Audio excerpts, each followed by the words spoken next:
Vela didn't know that the creature trembling against her ankle was older than the mountain itself. She didn't know that the Alpha King had been searching for a beast like hers for 7 years, following rumors across 3 kingdoms. And she definitely didn't know that walking into that tournament arena would unravel a conspiracy that reached the highest seats of power and bind her fate to a king she'd been raised to fear. All she knew was that if she didn't win, Master Corvin would sell her to the Eastern Mines before the month ended. The proving grounds roared with thousands of voices. Vela had never seen so many wolves gathered in one place, alphas from every territory, their beasts prowling beside them like living shadows of power, massive creatures with rippling muscles and gleaming pelts, fire breathers, shadow walkers. One alpha had a beast covered in crystalline scales that caught the sunlight like shattered diamonds. And then there was Nimros. Vela glanced down at the small creature huddled against her worn boots. He was the size of a large cat, with dull gray fur that stuck out in uneven patches and eyes that were slightly too large for his face. His tail, thin and ratty, curled around her ankle like he was trying to hide. "It's okay," she whispered, crouching to run her fingers through his matted fur. "We just need to survive long enough to—" "By the gods, what is that?" The voice cut through the crowd noise like a blade.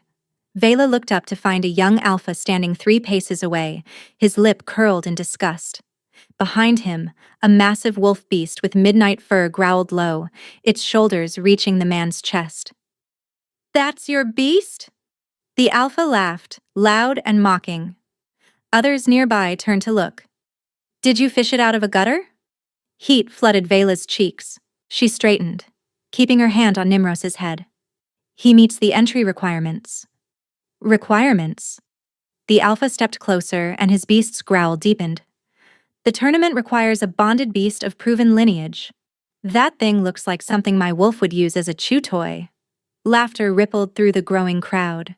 Vela felt it like physical blows, each snicker landing on years of similar humiliation.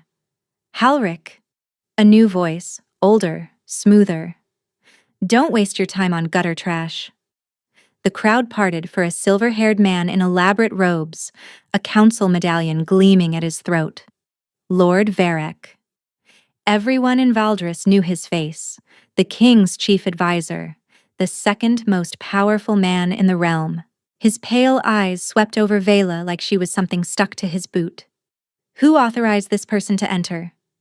"I paid the entry fee." Vela forced her voice steady. "Same as everyone else." "The fee ensures participation. It doesn't guarantee acceptance." Lord Varek's smile was thin, cruel. "The proving grounds are sacred. They test the bond between Alpha and Beast to determine who is worthy to serve in the King's Guard." His gaze dropped to Nimros. "That creature is an insult to the tradition." Nimros pressed harder against Vela's leg, and she felt him trembling. But beneath the trembling, she sensed something else. Something she'd felt since the day he'd appeared on her doorstep 4 years ago. A thread of connection that hummed between them, warm and strange and utterly unexplainable. She'd never told anyone about that thread, about the way she could feel Nimros's emotions like echoes of her own, about the dreams they shared or the way he sometimes looked at her with eyes that seemed impossibly old despite his small form. "Remove her," Lord Varek said, waving dismissively. 2 guards moved forward. The crowd pressed closer, eager for the spectacle. Vela's heart hammered as she calculated her options. She could run, but they'd catch her. She could fight, but that would only make things worse. She stays. The words weren't loud, but they cut through the noise like thunder. Every head turned toward the royal platform. The Alpha King stood at the railing, looking down at the commotion. Vela had seen paintings of King Theron, but nothing had prepared her for the reality. He was younger than she'd expected, perhaps 30, with dark hair that fell past his collar and a face that belonged on ancient coins, all sharp angles and contained power. But it was his eyes that made her breath catch, golden amber, bright as burning honey, and fixed on her with an intensity that made her feel like prey. No, not on her. On Nimros. Your Majesty. Lord Varric's smooth demeanor flickered for just a moment. This woman's beast is clearly unfit. I'll determine what's fit for my tournament. The king's voice carried the weight of absolute authority. The entry fee was paid. She competes. Lord Varric's jaw tightened almost imperceptibly. Of course, Your Majesty. The king's gaze shifted to Vela, and she felt the impact like a physical force. For a moment, something flickered in those golden eyes. Recognition? No, that was impossible. They'd never met. What's your name? He called down. Vela, Your Majesty. Her voice came out steadier than she felt. And your beast? She hesitated. She'd never spoken Nimros's name aloud to anyone. It felt private, sacred, part of that inexplicable bond between them. Nimros, she finally said. The king's expression didn't change, but his fingers tightened on the railing. Nimros, he repeated, almost to himself. Then, louder. Let the first trial begin. The crowd dispersed, still buzzing with whispers. Lord Varric swept away with Halric at his heels, but not before shooting Vela a look that promised this wasn't over. She knelt beside Nimros, her hands shaking. What just happened? Nimros looked up at her, and for a moment, his two large eyes seemed to hold depths she couldn't fathom. Through their bond, she felt a pulse of emotion, not fear. Anticipation. The first trial was a gauntlet. Beasts ran a course filled with obstacles, traps, and challenges designed to test speed, strength, and the bond with their masters. Alphas stood at the finish line, guiding their creatures through mental commands. Vela watched from the staging area as beast after beast charged through. A massive bear creature smashed through wooden barriers like they were paper. A serpent with scales like obsidian slithered through gaps too narrow for anything else. Halric's Midnight Wolf completed the course in under 3 minutes, destroying obstacles rather than avoiding them, its powerful jaws snapping through everything in its path. The crowd roared their approval, chanting Halric's name. This was what power looked like in Valdris. Brute force, dominance, everything Nimros wasn't. You're the gutter girl! Vela turned to find a young woman with copper-bright hair and a beast that looked like a fox made of living flame. Unlike the others, she wasn't sneering. Orla, the woman said, offering her hand. And this is Ember. Vela shook it cautiously. You're not going to tell me to leave? Why would I? More competition means a better showing when I win. Orla grinned. Besides, I saw Lord Varric's face when the king overruled him. Anyone who makes that old snake squirm is worth knowing. Before Vela could respond, her name was called. The walk to the starting line felt endless. Thousands of eyes bore into her, most filled with mockery. She could hear the whispers, the jokes. Someone shouted, "Don't trip over it!" And laughter swelled. Vela knelt beside Nimros at the starting gate. The course stretched before them. Walls to climb, pits to jump, columns of fire to navigate. I know you can do this, she whispered. I've felt what's inside you, Nimros. Whatever you really are, I trust you. Nimros pressed his small head against her palm. Through their bond, warmth flooded her, and something else, a wordless promise. The horn sounded. Nimros moved, and Vela's breath caught. He was still small, still gray, and still patchy-furred. But he flowed through the course like water through cracks, finding paths between obstacles that larger beasts had simply smashed through. Where the Midnight Wolf had used brute force, Nimros used impossible grace. He scaled the wall in 3 bounds, his claws finding holds that shouldn't exist. He leaped the pit with a twist that seemed to bend the laws of movement. When he reached the fire columns, he didn't go around. He went through. The flames parted for him. Vela gasped. At the royal platform, she saw King Theron lean forward, his eyes blazing with something that looked almost like triumph. Nimros crossed the finish line, and the crowd went silent. 3 minutes, 12 seconds. Slower than Halric's wolf. But watching the way he'd moved, the way fire had yielded to him. How did it do that? Someone demanded. That's not natural. Disqualify it. The creature cheated somehow. Vela ran to Nimros, scooping him into her arms. His small body vibrated against her chest, and through their bond, she felt exhaustion, but also satisfaction. Like a master chess player who'd just shown a single glimpse of his true skill. The time stands. The king's voice silenced the protests. She advances to the second trial. Lord Varric's face had gone pale with fury. Halric looked like he wanted to gut Nimros on the spot. But Vela barely noticed them, because the king was looking at her again with those burning golden eyes, and now she was certain of what she saw there. He knew something. About Nimros. About her. And whatever it was, it had the second most powerful man in the kingdom looking at her like she was already dead. That night, a guard came to her tent. The king requests your presence. It wasn't a request. Vela followed the guard through the tournament grounds, past the other competitors' elaborate pavilions, toward a structure that made everything else look like children's toys. The royal command tent was practically a portable palace. Inside, King Theron stood over a table covered in maps. He'd removed his formal coat, leaving only a white linen shirt that did nothing to hide the breadth of his shoulders. When he looked up, the lamplight caught his eyes and turned them molten. "Leave us," he told the guard. The tent flap fell closed. They were alone.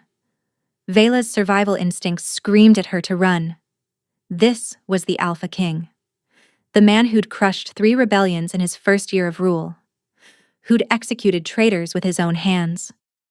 Who was said to be able to smell lies like other men smelled smoke. "Sit," he said, gesturing to a chair. When she hesitated, "Please." That single word made her pause. There was no command in it, just a simple request, offered like she had the right to refuse.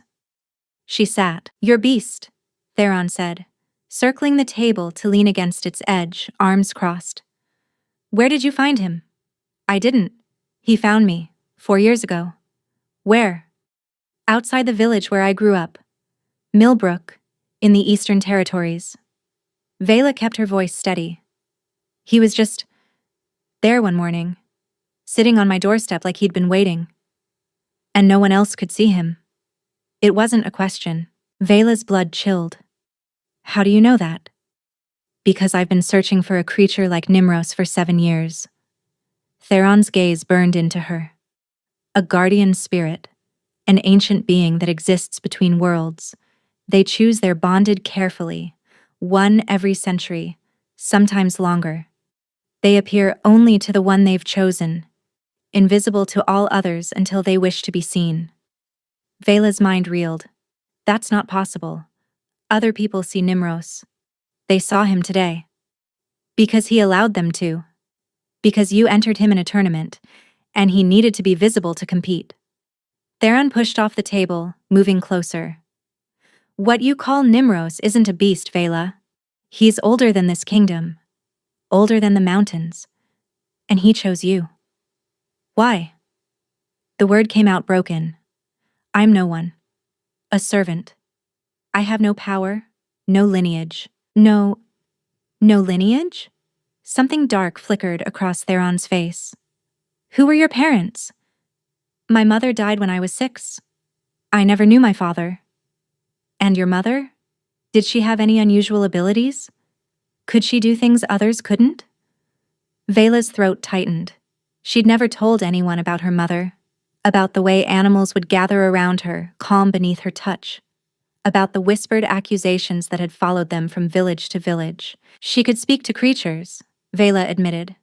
Not words, just understanding. They trusted her. "Beast speaker blood." Theron nodded slowly.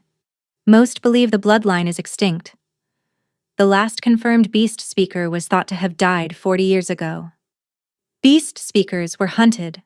Vela's voice hardened with old pain. "Killed for their abilities. My mother spent her life hiding." "I know." Theron's expression shifted, and she was surprised to see something like compassion there. "My grandmother was a beast speaker. She was attacked when my father was a child. Left for dead by someone who wanted her silenced. She survived, but she's been in hiding ever since. The world believes she died. Vela stared at him. The royal family. Has beast speaker blood, yes. Thin now, diluted over generations. But enough that I recognized what Nimros truly is. He stepped closer, and Vela found herself frozen, caught in the gravity of his presence. Enough that I've been searching for a guardian spirit my entire adult life.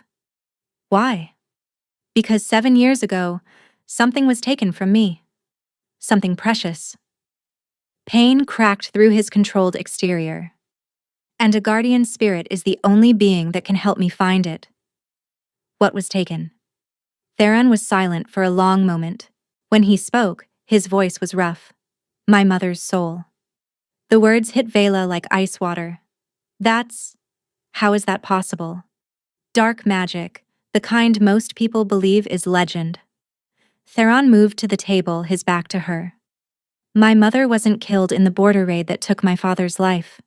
Her body died, yes.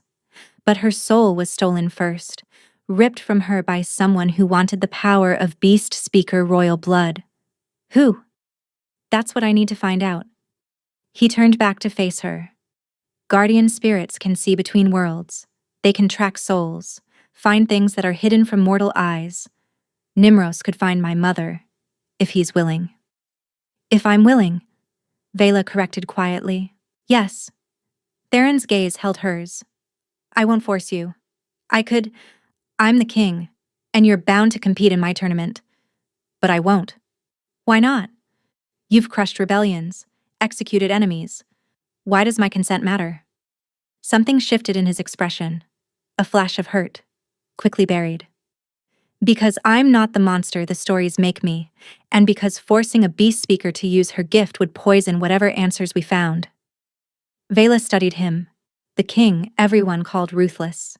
The man who'd saved her from humiliation, who spoke of his mother's stolen soul with barely concealed anguish, who asked instead of commanded.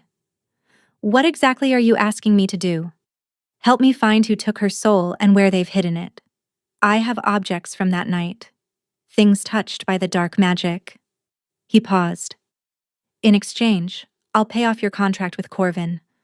All of it. And I'll give you enough gold to disappear. Start fresh anywhere you want. Vela's heart stuttered. Her contract with Corvin was crushing. 800 gold pieces, an impossible debt her mother had accrued in the last desperate year of her life, trying to buy protection that never came. Vela had been paying it off for 6 years, barely surviving the interest. Just like that? Freedom and gold? Just like that. And if I refuse? Then you compete in the tournament, win or lose on your own merit, and leave when it's over. Theron's voice was steady. No punishment. No retaliation. She wanted to believe him. That was the terrifying part, that despite everything she knew about powerful men and their pretty lies, something in her recognized truth when Theron spoke. Can I think about it? The tournament runs for 3 more days. Give me your answer before the final trial. He moved to the tent entrance, holding the flap open for her. Whatever you decide, Vela, thank you for listening. She paused beside him, close enough to catch his scent, pine and something darker, earthier. You're not what I expected. Neither are you. His eyes held hers. Guardian spirits choose their bonded for a reason. I've spent 7 years researching what that reason might be. A ghost of a smile crossed his face. Apparently, they choose people who face down mockery and walk into fire. Vela left the tent with her mind spinning. Behind her, she heard Nimros's soft footfalls and felt his warmth against her consciousness. What are you really? She asked through their bond. The answer that came back wasn't words. It was an image, vast and terrible and beautiful beyond comprehension. Wings that spanned horizons, eyes that held stars, and a promise, old as stone. When the time comes, I will show you everything. Dawn painted the tournament grounds in shades of rose and gold. Vela hadn't slept.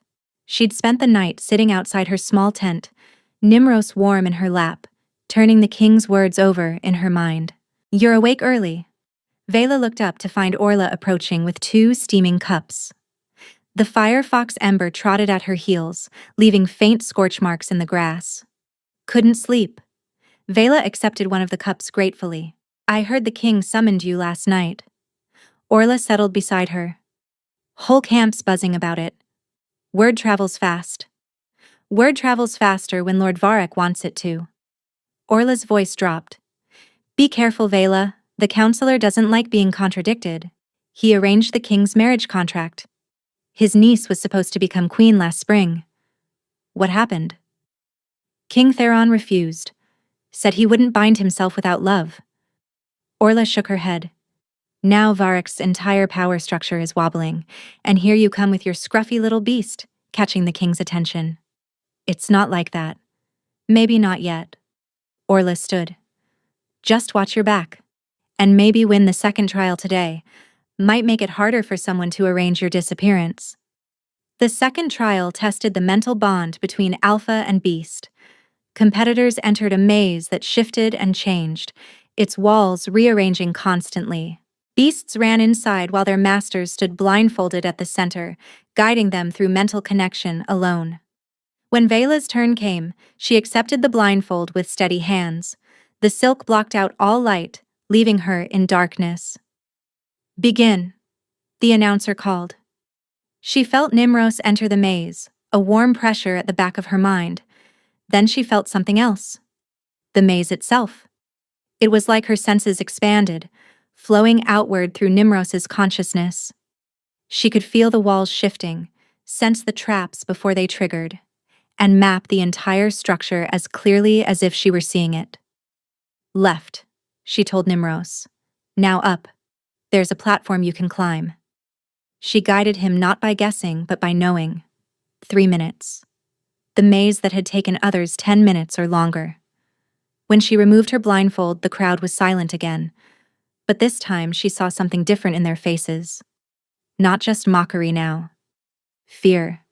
She'd shown too much. Oi, impressive? The king's voice carried across the grounds. Truly impressive. Vela looked up at the royal platform. Theron was smiling, a small, private expression that felt meant only for her. Beside him, Lord Varric's pale eyes burned. That afternoon, a servant arrived at her tent. The king has arranged for you to have better accommodations. The new tent was larger than any room Vela had known, filled with actual furniture, a bed with furs, a table, chairs, even a copper tub already filled with steaming water. I'm Mira, the servant said. I've been assigned to attend you, and to protect you. Protect me? Look under the cot. Vela found a leather bundle, 2 knives, a coil of rope, and a small vial of amber liquid. Sleeping poison, Mira said. Non-lethal, but effective. His Majesty wanted you to have options. Lord Varric has spies everywhere. Whatever he's planning, it's accelerating. The water was still warm when Nimra suddenly went rigid. Someone's there. Vela rose from the tub silently, grabbing one of Mira's knives. She wrapped a drying cloth around herself and crept toward the rear canvas. A shadow moved outside. She struck, blade slicing through fabric, her free hand grabbing the intruder's wrist. She yanked them inside, knife at their throat, and found herself face to face with King Theron. For a heartbeat, neither of them moved. Vela was acutely aware of several things at once: the blade pressing against royal skin, the droplets of water sliding down her barely covered body, and the way Theron's eyes had gone dark and wide. I come in peace, he said, voice slightly strained. Vela lowered the knife, stepping back. Her cheeks burned. You could have used the entrance. Lord Varric has the entrance watched. His gaze remained fixed carefully on her face. I needed to speak with you without his knowledge. So you snuck into my tent while I was bathing? I didn't know you were... He stopped, took a breath. I apologize. I can leave and return later. You're already here. Vela grabbed her dress, retreating behind a privacy screen. Talk. When she emerged, dressed but still damp, he was studying Nimros with obvious fascination. I received information tonight, Theron said. Lord Varric is planning to have you eliminated before the final trial. Ice flooded her veins. Eliminated. He fears what you represent, a beast speaker with a guardian spirit, catching the king's attention. Theron's jaw tightened. He's spent years controlling my access to information, my alliances, and my choices. You're a variable he can't control. So I should run? Running won't save you. Varric's reach extends across the kingdom. Theron leaned forward. But competing might. If you make it to the final trial, if you show the court what Nimros truly is, you'll have protection. No one harms a guardian spirit's chosen. It's considered a curse upon your bloodline for 7 generations. You want me to reveal what he is? In front of everyone? I want you to survive. The rawness in his voice made her breath catch. I know we barely know each other, but losing you isn't acceptable. Not to me. Not anymore. Why? Vela's voice came out smaller than she intended. You have an entire kingdom. You're not just anything. He rose, moving toward her. From the moment I saw you standing in that arena, refusing to back down, I felt something. Something I've never felt before. He stopped close enough that she could feel the heat radiating from him. I've spent 7 years alone, Vela. Surrounded by people but utterly alone. And then you walked into my tournament with your impossible beast and your brave eyes, and for the first time in 7 years, I felt hope. He reached out, and she let him. Let his fingers brush her cheek, trail down to cup her jaw. The touch was gentle, questioning. Before we continue, please take 2 seconds to like this video. Vela should pull away. Every survival instinct she'd honed over years of hardship was screaming that this was dangerous, that powerful men always wanted something. But Nimros pressed against her ankle, and she felt something she'd never felt from him before: trust. I'll compete, she said. I'll make it to the final trial. Relief flooded Theron's face. Thank you. But I want the truth. All of it. About your mother. About Varric. He nodded. Tomorrow night, I'll tell you everything. You'll meet someone who can explain better than I can. Who? My grandmother. The beast speaker everyone thinks is dead. He slipped out before she could respond, leaving Vela with wet hair and a racing heart. The 3rd morning brought rain. The final trial was delayed. That night, Vela followed a map through ancient tunnels carved into the mountain, emerging into a chamber lit by floating orbs of soft light. Theron stood waiting with an old woman in a wheeled chair. Despite her fragility, her eyes were sharp and bright, the same golden amber as Theron's. So, the woman said, you're the one my grandson has been mooning over. Grandmother, Theron warned. At my age, interrogation is the only entertainment left. The old woman gestured Vela closer. Let me see this guardian spirit of yours. Nimros hopped from Vela's shoulder, sitting before the old woman with unusual formality. Nimros, the woman breathed, tears gleaming. You know me, don't you, old friend? To Vela's shock, Nimros inclined his head in what could only be described as a bow. My name is Alara, the old woman said, and I have much to tell you. She gestured to nearby chairs.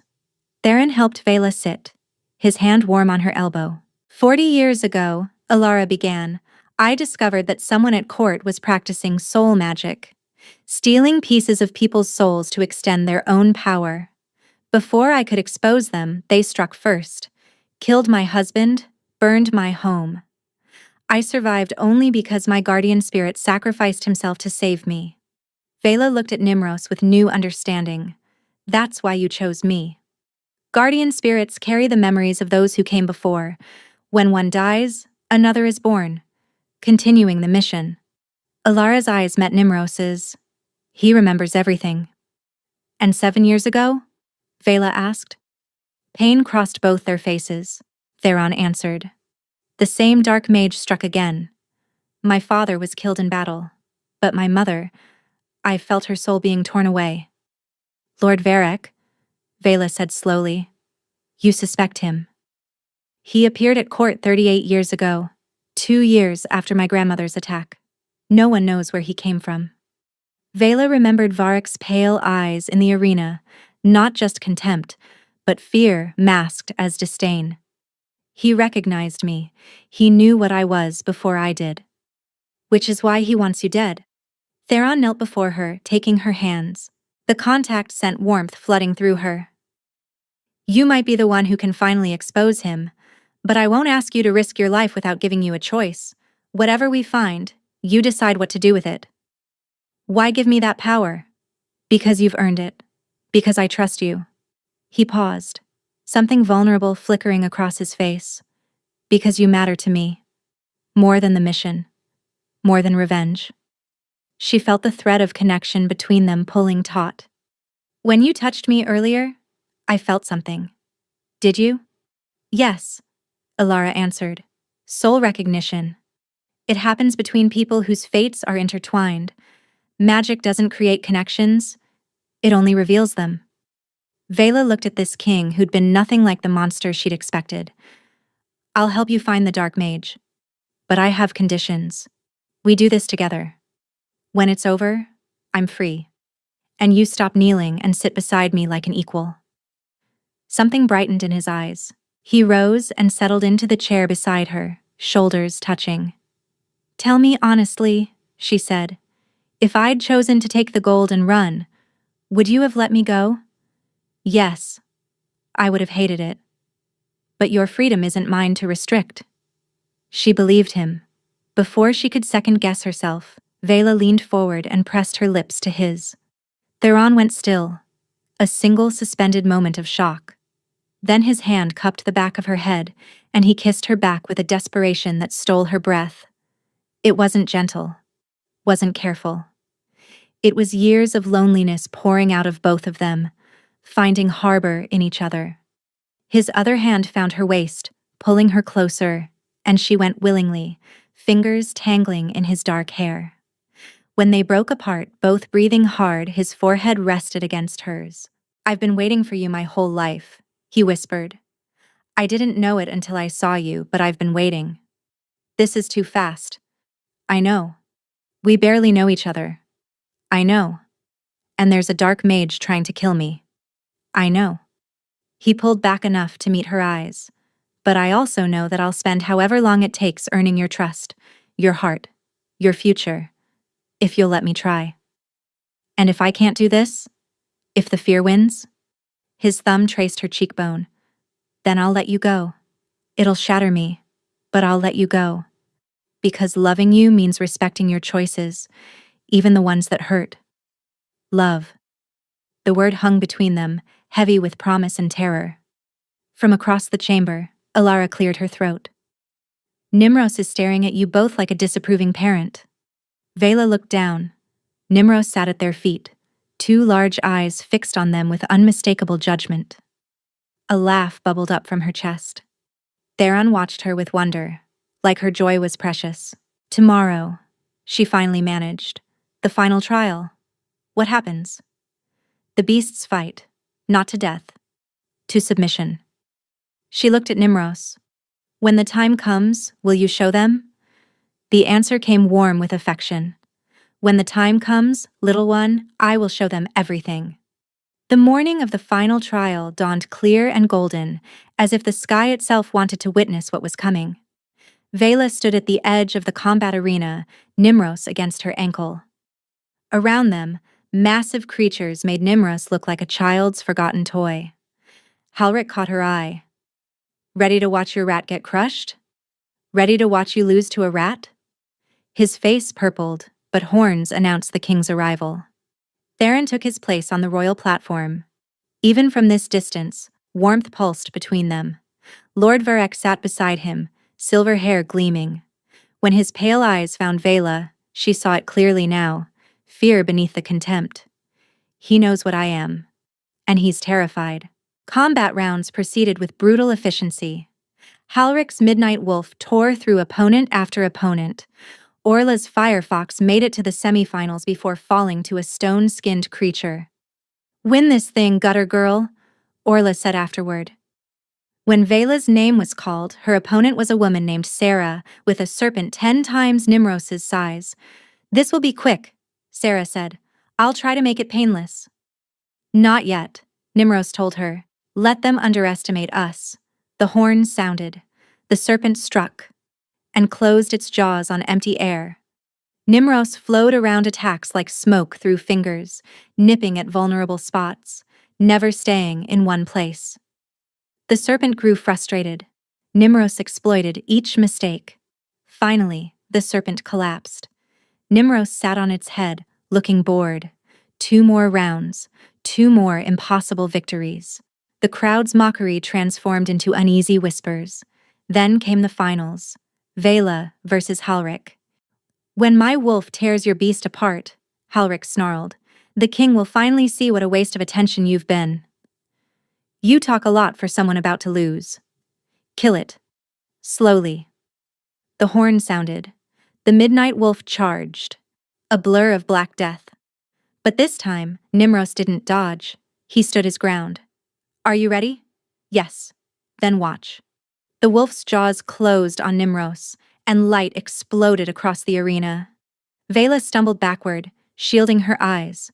Through their bond, she felt Nimros changing, unfolding, and becoming something that had always been hidden beneath that small gray form. Gasps and screams erupted from the crowd. When the light faded, the midnight wolf lay whimpering before a creature that hadn't existed moments before. Nimros stood 15 feet tall at the shoulder. His gray fur had transformed into scales that shimmered between silver and starlight, constantly shifting like the surface of deep water. Massive wings stretched from his back, spanning the width of the arena, each feather edged in pale fire that flickered without burning. His eyes, those 2 large eyes she'd always thought strange, now blazed with ancient light, holding depths that contained galaxies and the memory of ages long past. He was beautiful, terrifying, impossible, and he was hers. The crowd had gone silent, not the mocking silence of before. This was the silence of witnesses to something divine. Some fell to their knees, others wept openly. "Guardian spirit," someone breathed. "By the gods, it's a guardian spirit." Nimros lowered his great head toward the cowering wolf, and his voice rolled across the arena like thunder wrapped in silk, carrying the weight of centuries. "Yield." The wolf flattened itself in absolute submission. Vela walked forward on shaking legs. Through their bond, she felt his vast consciousness, older than mountains, and his profound love for her. "Hello, little one," he said. "Surprised?" She laughed, tears streaming. "You could say that." On the platform, Theron had risen, expression holding wonder and joy. But beside him, Lord Varek's face had gone chalk white. "The rules say the last beast standing wins," Theron announced. "We have a winner." The crowd erupted, but Vela watched Varek, watched calculation transform into desperation. He's going to move. She was right. Varek's hand shot to an amulet beneath his robes. Dark energy crackled. "If I can't control this kingdom," he snarled, "I'll burn it to ash." The amulet pulsed with sickly purple light, and souls poured forth. Hundreds of translucent figures streaming like smoke, faces twisted in agony. Stolen souls, decades of victims. Among them, Vela saw a woman with Theron's eyes, reaching toward her son. "Mother," Theron breathed. Varek laughed, the sound edged with madness. 40 years of harvesting, and you think one beast speaker can stop me?" He channeled the soul's power into destruction. The world fractured into chaos. Dark energy erupted from Varek in waves, tearing through the royal platform like claws through silk. Guards flew backward, their bodies crumpling against stone walls. Nobles screamed and fled in every direction, trampling each other in their desperation to escape. The stolen souls wailed as their essence was consumed to fuel his assault, their spectral forms twisting in agony. But Theron didn't run. He stood firm against the onslaught, his thin beast-speaker blood flaring to life, creating a fragile shield of golden light around himself.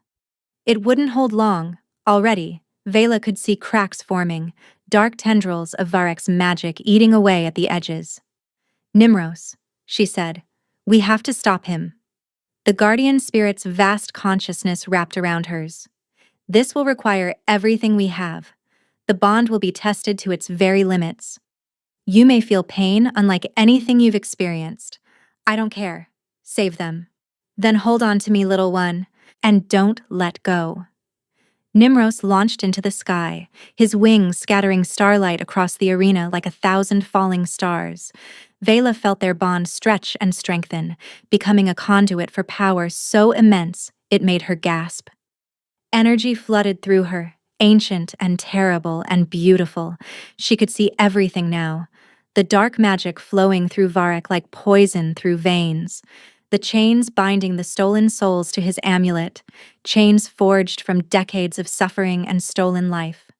And the weak points in his defenses, the cracks where 40 years of corruption had left him hollow despite all his power. There, she told Nimros, the amulet is the anchor. Destroy it, and the souls go free. Nimros dove. Varek hurled dark energy at him. It struck Nimros's scales and shattered, but the impact reverberated through their bond, and Vela screamed as agony lanced through her. Vela. Theron's voice, desperate with fear. I'm fine. Keep shielding.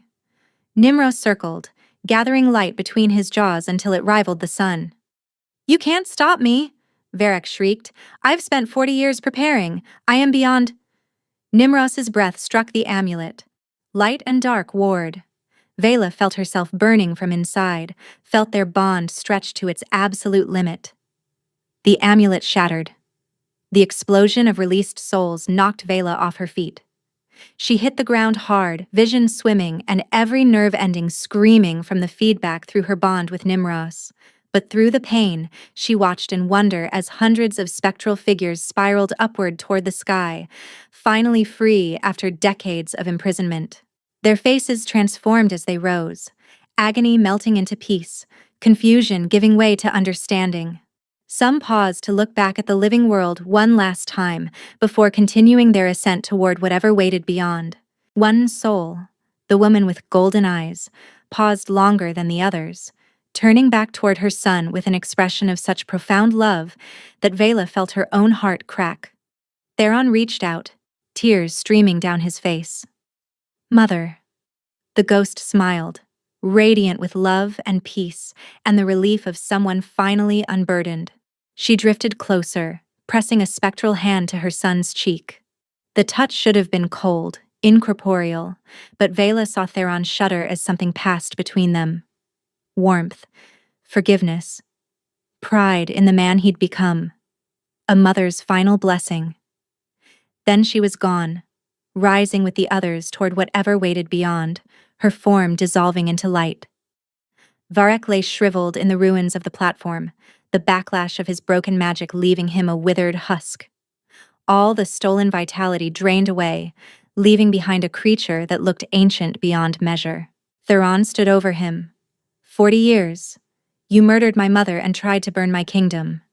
Please. Lord Varek, I sentence you to death for treason and forbidden soul magic. He drew his blade. Vela looked away. The sound was quick, final. Nimros had returned to his smaller form when Theron reached her, kneeling in the dirt, hands cupping her face. Are you hurt? I'm okay. It hurt, but I'm okay. You are magnificent. Wonder filled his eyes. My mother, she's free. Because of you. Because of Nimros. Because of both of you. He pressed his forehead to hers. I love you, Vela, completely, if you'll have me. The tournament's over. Our agreement is fulfilled. I know. You're free to go. What if I don't want to go? Hope blazed across his face. Then stay. Because you want to. Because this is worth building. Nimros pressed against her ankle. Home isn't a place, little one. It's a choice. Ask me, she said, properly. He took her hands. Vela, you came to this tournament with nothing but courage. You saved my mother's soul, exposed a traitor, and made me believe in love again. Will you stay with me? Yes. To all of it. He kissed her right there in the ruins, with the crowd watching and Nimros making disapproving sounds, and none of it mattering. The tournament rules. Alara's voice rang out as she wheeled herself through the wreckage. State that the winner earns a place in the King's Guard. I don't recall anything about who the winner can marry. Besides, Orla called, anyone bonded with a guardian spirit isn't nobody. That makes her the most important person here besides the king. Laughter rippled through the gathered witnesses. Genuine this time. Theron pulled Vela close. Welcome home. For the first time in her life, the word didn't feel like a fairy tale. 3 months later, on the anniversary of her mother's death, Vela stood in the castle's great hall and became queen. The ceremony was smaller than tradition demanded. No foreign dignitaries or elaborate pageantry. Just the people who mattered. Orla stood as her witness. Ember curled at her feet, leaving faint scorch marks on the ancient stones. Alara watched from her wheeled chair, tears streaming freely down weathered cheeks. Mira held a velvet cushion bearing the crown, and Theron stood before her, dressed in ceremonial black, looking at her like she'd hung every star in the sky. Do you, Vela of Millbrook, choose this bond freely? The officiant asked, not from obligation or duty, but from your own heart. I do. And do you, Theron of House Valdris, accept this bond knowing it binds your soul as surely as your crown? I do. Gladly. Completely. Then by the ancient laws of beast and blood, I declare you bonded, soul to soul, heart to heart, from this moment until the stars grow cold. The crown settled on her head, lighter than she'd expected. Theron's hands framed her face, and when he kissed her, the hall erupted in cheers that shook the rafters. Through the noise, Nimros's voice came warm with contentment. Well done, little one. I knew you were worth waiting for. Centuries? She asked. Give or take a few decades. He sent her a feeling like a smile. But you were always coming. I just had to be patient. That night, tangled together in silk sheets, Vela traced patterns on his chest. Tell me something I don't know, he said. The first night in the arena, part of me wanted to run, because I didn't believe I deserved something good. And now? Now I'm starting to believe. Your turn.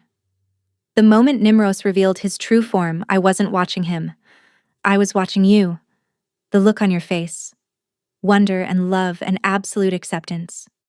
That's when I knew I'd spend my life trying to be worthy of you. You already are. She kissed him softly. I love you. I love you too. My brave, impossible queen. Outside, a servant girl paused in her sweeping to look up at the royal chambers. She remembered the tournament, the mockery, the impossible victory. That's your beast? They'd laughed. Now the whole kingdom knew the truth. A guardian spirit had chosen a servant girl, a king had chosen love, and hundreds of stolen souls finally rested in peace. Back in the chamber, Vela woke in the deep hours of night.